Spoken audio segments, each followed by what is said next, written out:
मिळते. कॅमेरामन ओमकारसह वैभव बोडके, एबीपी माझा, सातारा. तर पावसाळा सुरू झाला की जिल्हा परिषदेच्या शाळेच्या इमारतींचा मुद्दा उपस्थित होतो. कोल्हापूर जिल्ह्यामध्ये अनेक ठिकाणी शाळांच्या इमारतींची दुरवस्था झाली आहे. त्यामुळे मुलांना इतर शाळांमध्ये किंवा इमारतीच्या इतर खोल्यांमध्ये शिफ्ट करण्यात आलंय. कोल्हापूर जिल्ह्यातील शियेमध्ये कन्या शाळेची अतिशय बिकट अवस्था झाली आहे. त्यामुळे ती शाळा मुलांच्या शाळेमध्ये शिफ्ट करण्यात आली आहे. याचा आढावा घेतलाय आमचे प्रतिनिधी विजय केसरकर यांनी. पावसाळा सुरू झाला की जिल्हा परिषदेच्या शाळांची नेमकी काय अवस्था आहे हा प्रश्न आहे तो समोर येत असतो.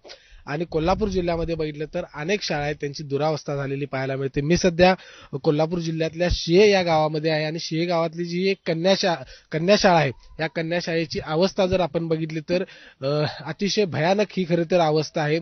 आता या इथली सगळी ज्या मुली होत्या शिक्षण घेत होत्या मुली या मुलींना दुसऱ्या शाळेमध्ये शिफ्ट केले कारण का ह्या इमारतीची अवस्था आहे ती अतिशय बिकट आहे.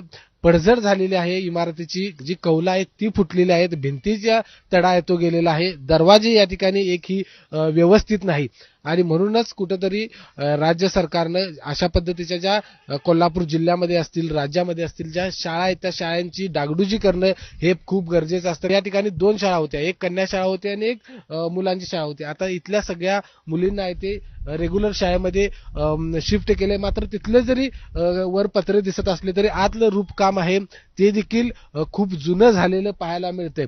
त्यामुळं अशा पद्धतीच्या शाळांसंदर्भात एक राज्य सरकारनं निर्णय घेणं खूप गरजेचं आहे. या शाळांची डागडुजी करणं खूप गरजेचं आहे कारण एकीकडे आपण गरिबांच्या शिक्षणासाठी ह्या सगळ्या शाळा गरिबांची मुलं शिकली पाहिजेत. एक ही मूल घरात राहता कामा नये, एक ही मूल शिक्षणापासून वंचित राहता कामा नये अशा पद्धतीची भूमिका राज्य सरकारची असते. त्याचवेळी या ज्या अशा पद्धतीच्या दुरावस्था झालेल्या शाळा आहेत त्या शाळांची डागडुजी होणं त्या शाळांकडे लक्ष देणं हे देखील तितकंच गरजेचं आहे. कॅमेरामन निलेश शेवाळेसह विजय केसरकर, एबीपी माझा, शिये, कोल्हापूर. कोल्हापूर नंतर बातमी आहे